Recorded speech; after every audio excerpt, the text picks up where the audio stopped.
Hello there, you amazing viewers and subscribers, and welcome to a brand new Doctor Who topic video for today. So for this video, I'm going to be talking about my 5 favourite Jon Pertwee stories. Now, you know that the third Doctor is, of course, my 4th favourite incarnation of the Doctor. So for me to talk about my 5 favourite stories from the Jon Pertwee era, I think it's about time.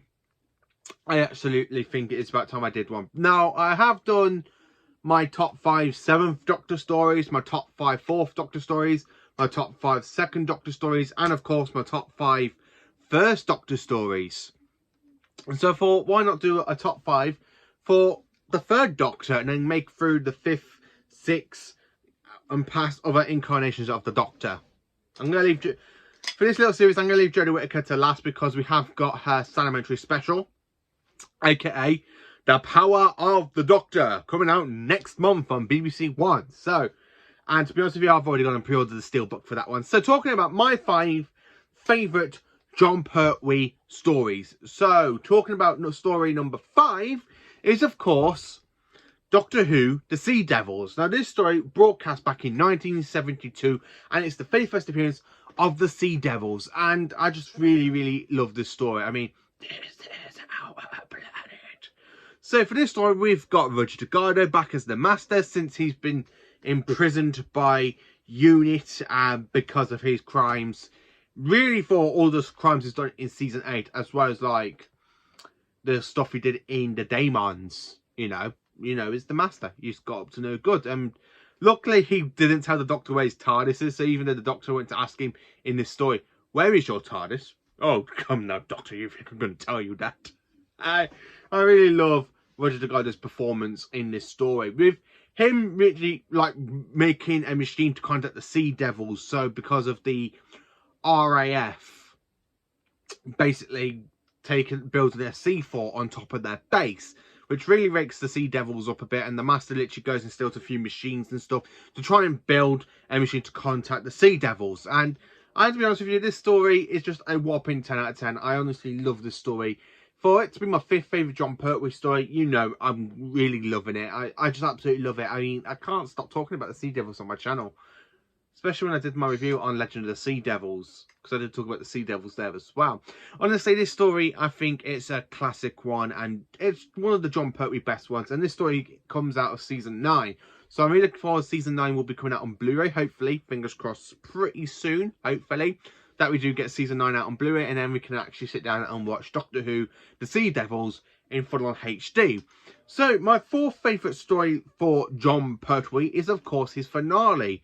And it's got to be Planet of the Spiders. Now, this story sees Sarah Jane Smith. It's Jon Pertwee's finale, and they really give the 3rd Doctor a great big whopping to do. I mean, it goes on, steals a boat. He ends up driving Bessie, the Whomobile, a helicopter. Goes from Earth to Metebelis 3 to go and get Sarah Jane, basically whop out some guards on Metebelis 3, gets radiation, then go back to Earth to try and get hold of the Metebelis crystal that the big giant spider, oh, pray the great one, yes, you know, the big giant spider.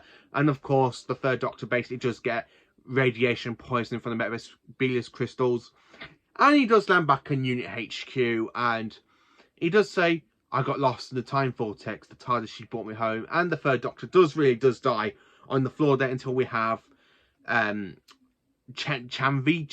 something like that, or Kamposh Roller Poshi, something like that. I can't say his name, sorry. It's very Tibetan, but it's actually a Time Lord. So, and he is there and he goes, I shall give the Doctor's cells a push and he shall regenerate. He will become a new man. The Brigadier goes, literally? But he will look quite different. Not again. I love the bit when you kind of got the regeneration and you got Sarah Jane saying, look, Brigadier, look, it's starting. Well, here we go again. And then you go that little music going, do-do-do-do-do-do, and Jon Pertwee has regenerated into Tom Baker.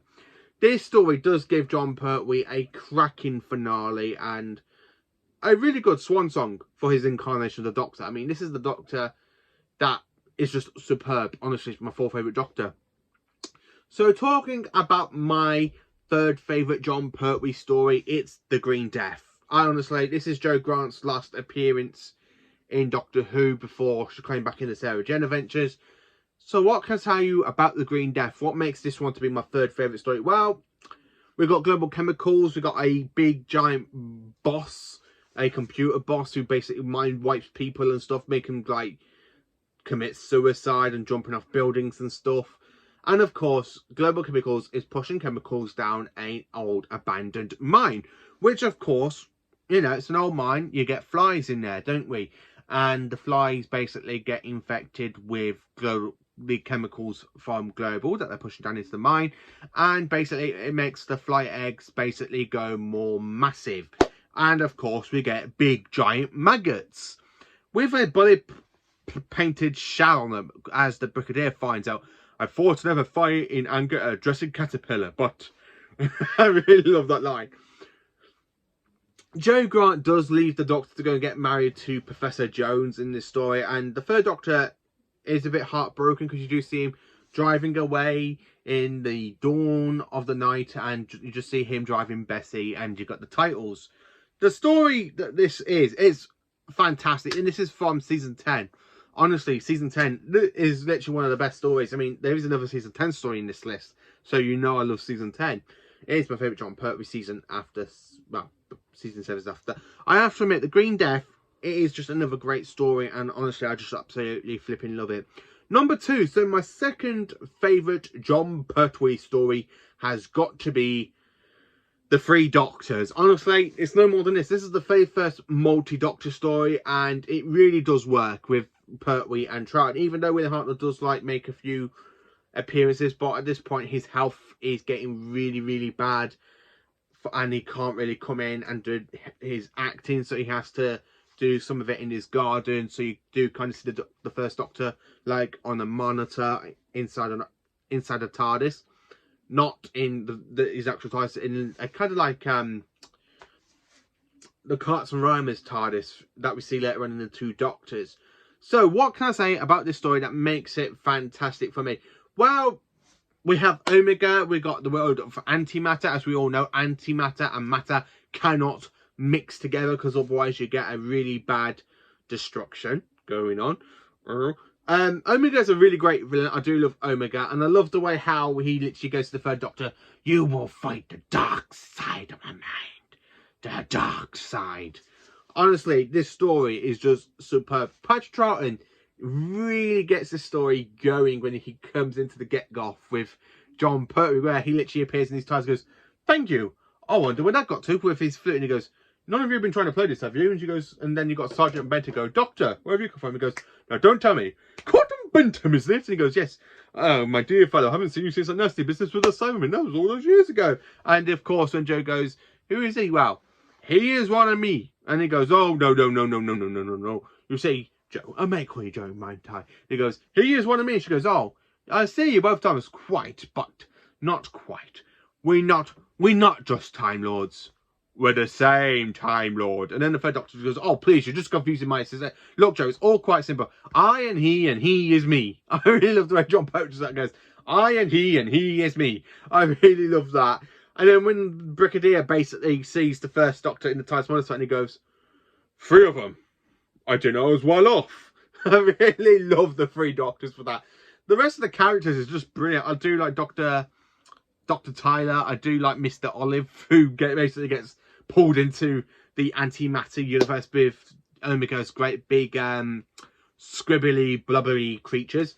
I do like the Gel Guards when they make their appearance and they're literally wiping units' asses, where you just see them coming in and he goes, "Oh no, what's that?" And you kind of go, blah, blah, blah, blah, blah, blah, blah, blah, and they literally go around shooting unit, and unit literally do fire a bazooka into them, and you know, they basically just get their asses kicked and wiped. This is just a really great multi-Doctor story, and honestly, I just absolutely love it, and I really do love the 3 Doctors. It's just a cracking one. And of course, my number 1 favourite story for Jon Pertwee has got to be his very first one, Spearhead from Space. This story is great from the get-go. This is a great post-regeneration story, even though this is the second one in Who history after Power of the Daleks for Patrick Troughton. And Jon Pertwee really gets it off to the great go. I mean, come on. I mean, look at it. You got Autons. You got the great big octopus squibbly thing for the next-gen consciousness. when it literally tries to strangle the Doctor. And Spearhead from Space, for me, it's literally a masterpiece. Honestly, it's the masterpiece. If I was going to say one classic Doctor Who story that is a great post-regeneration story, it'd be this one. Actually, I need to do that. Ranking the post-regeneration stories. That would be an interesting video for me to do at some point. But honestly, Spearhead from Space, it's amazing. So, the TARDIS materialises in some woodland because it leads on from when the Doctor was exiled. And, of course, we got Jon Pertwee basically collapsing in his TARDIS. He collapses out the TARDIS. I love it. I love when the Doctors are there experimenting, like, trying to do blood tests on the Doctor and stuff. And he goes, look here, what do you think this is? The human blood? Of course it's human blood. I took it from my patient myself. And then the third Doctor really does go and get kidnapped. And he's being really, really clever at this, because when you kind of see him, like, do this look and he's in a wheelchair, he's rolling away from him, and they're chasing after him in an ambulance. And, of course, he's trying to get back to the TARDIS. And then you've got these two unit soldiers, and they go, hold, stay there. And then you hear a gunshot, and Jon Pertwee's just there holding onto his head. He goes, who tired to fight you, stupid? Honestly, I absolutely flipping love Spearhead from Space. And when you get into episode 2, and the Doctor basically wakes up in a hospital yet again, and he goes and steals clothes out of a hospital. So he steals a frilly shirt, the smoke jacket, nice decent trousers, the shoes, and the cape. And he nicks a car as well. The third Doctor steals a car.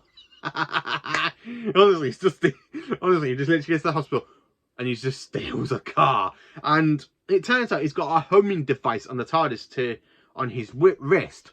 So he goes to unit and he goes, I suppose you want to know my name. Well, I'm not telling you my name. I just want to know, let me know about Brickadown, so left and Stewart. I love the fact he manipulates Lee Shaw into getting the TARDIS key for him. When he goes, my dear girl, I've got a whole laboratory in that TARDIS of mine. So when she goes, steals the key from the Brigadier for him, and Brigadier goes, where's the key? You've given it to him, haven't you? And then, of course, the TARDIS is there materializing, and it breaks up with smoke, and the Doctor opens the door, and Elizabeth goes, you tricked me. Yes. I'm sorry, my dear. The urge was too strong. And I love the way how he literally calls the Time Lords, why those miserable barbaric fussers. And he goes, what? They changed the demarcation codes. And she goes, what? They've changed it. Oh, never mind.